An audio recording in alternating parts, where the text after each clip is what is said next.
Do you realize that you have a beautiful face? Do you realize that happiness makes you cry? Do you realize that everyone you know will someday die? Do you realize?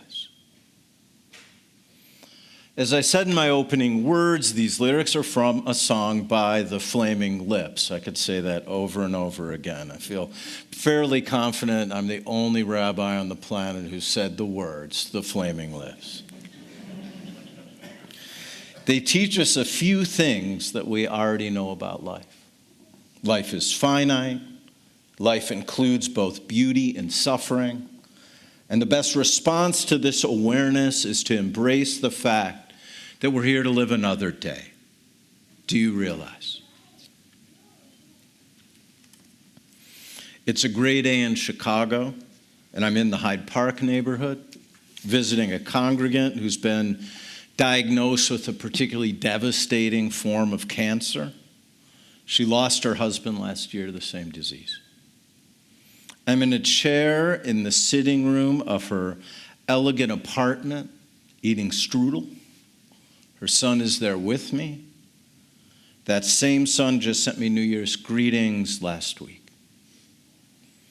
This is the neighborhood where many of the descendants of the German Jews who founded Chicago's Sinai congregation, the rabbi were at the congregation I was serving at that time, it's where they now reside.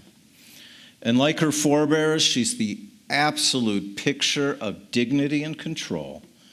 You would never know she's dying. And her Chicago candor is intact. I've been called here by her son, and she wants absolutely nothing to do with it. She sees the rabbi as the angel of death and is unafraid to say so.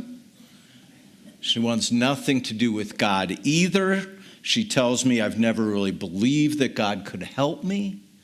I don't think that God is going to heal me. You can save your prayers for someone else. Nothing is going to make me better. I have my family. I have this afternoon, and I have the strength to do this well. Do you realize? Do you realize that you have a beautiful face?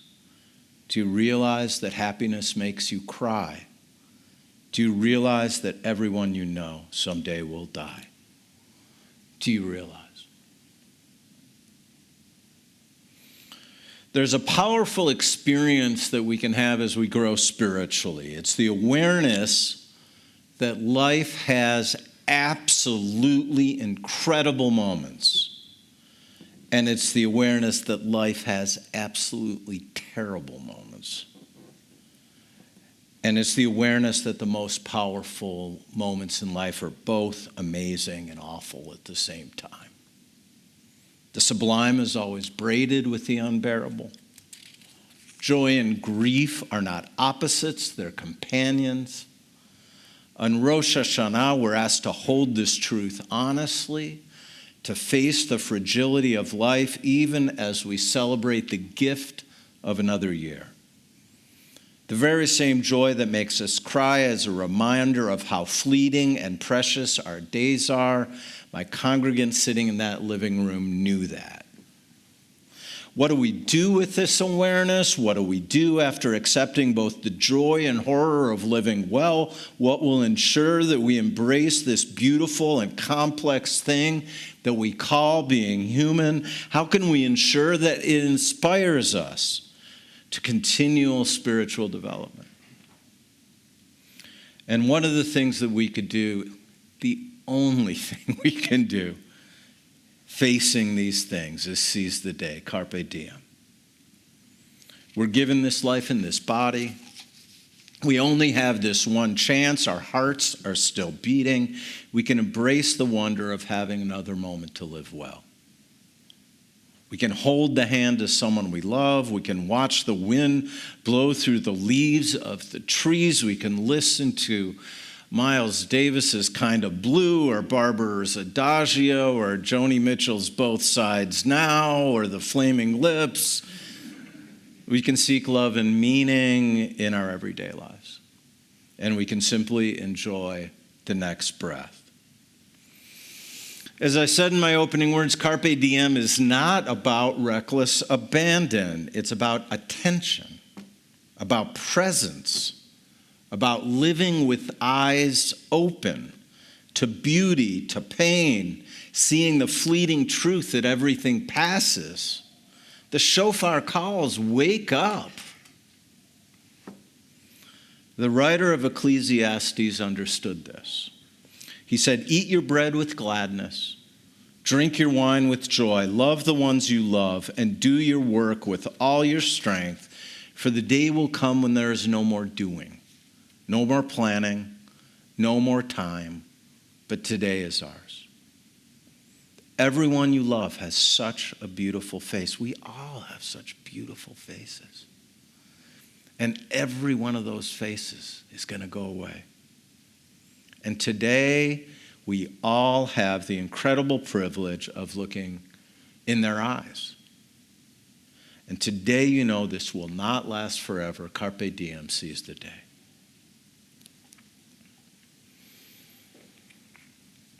As the cancer progressed, I continued to call my congregant in Chicago, but she only allowed me one more visit. It was another gray day as I drove south down Lakeshore Drive to Hyde Park. Things were not going well. She was now lying in a hospital bed that had been brought into the same sitting room. It was in that room that she spent her days listening to opera, all day long listening to opera. And it was in that room that she would die.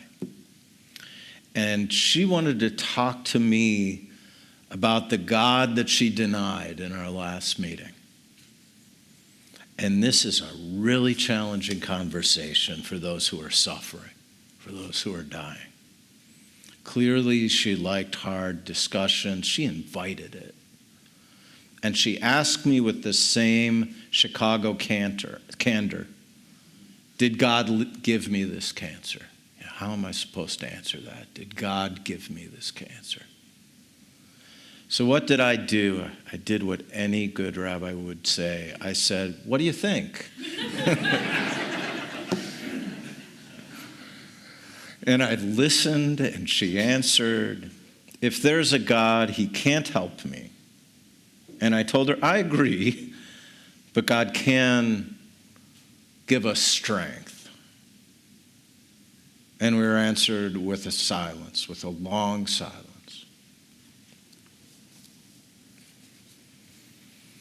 And I did what I could. I tried my best to be a loving presence. I held her hand, surprised she would let me do so. And I opened a space between us, and I hoped that new possibilities would grow in that space. And then what did I think as I got in the car and drove up North Shore Drive, city skyline in the distance, one of the most beautiful views in the world? This. For some, God is an incredible comfort during suffering and in the face of death. And for others, the comforting words of traditional religion strike them as a mockery of their pain. They don't want to hear another person say that their dead child is in a better place. They don't want to hear that everything has a purpose. These words don't comfort them. They even strike them as outright lies. And I thought, just because she does not believe in these traditional aspects of religion, just because she does not believe in an afterlife, just because she does not feel that there's some sort of higher purpose to our pain, does not mean that she cannot find comfort. There are many ways to walk towards God. And maybe God is that strength that she's showing in front of her family. Perhaps God is the strength that she's showing in the face of death. Perhaps God is her awareness that she wants to live well and die well, her awareness that every day still matters. And this is the shadow of Carpe Diem, the shadow of seizing the day. We reach a moment when their day has grown short, a moment where the room gets smaller, and we still embrace every day that we're alive. Even if we don't believe that God's a man with a gray beard sitting on a throne in heaven, even if we don't believe that God has the power to heal us, even if we don't believe in miracles, no matter what we believe or don't believe, God's there for us when we look into the light and when we look into the shadows. How do we do it? We realize happiness makes us cry. We realize that we're looking into a beautiful face. We realize that it is very simple. We realize it's right there in front of each and every one of us. And all we have to do is realize. To quote our Torah, the instruction I am giving you today is not difficult for you or beyond your reach. It is not up in heaven, nor is it beyond the sea. No, it is very near to you. It is in your mouth. It is in your heart. Do it. It's that simple. It's right in front of your face. Do it. Go live it. To paraphrase Rabbi Shneur Zalman of Liadi, we only think that it's difficult to accept God. We only believe that it's hard to do the holy action required by bringing God into our lives. The fact of the matter is that all of us can meditate with clarity upon that which we do not understand. Call it what you want. Call it God, call it universal consciousness, call it divinity, call it the sound of the leaves, the wind blowing through the leaves. It doesn't matter what we call it. Meditate upon the things that you don't understand.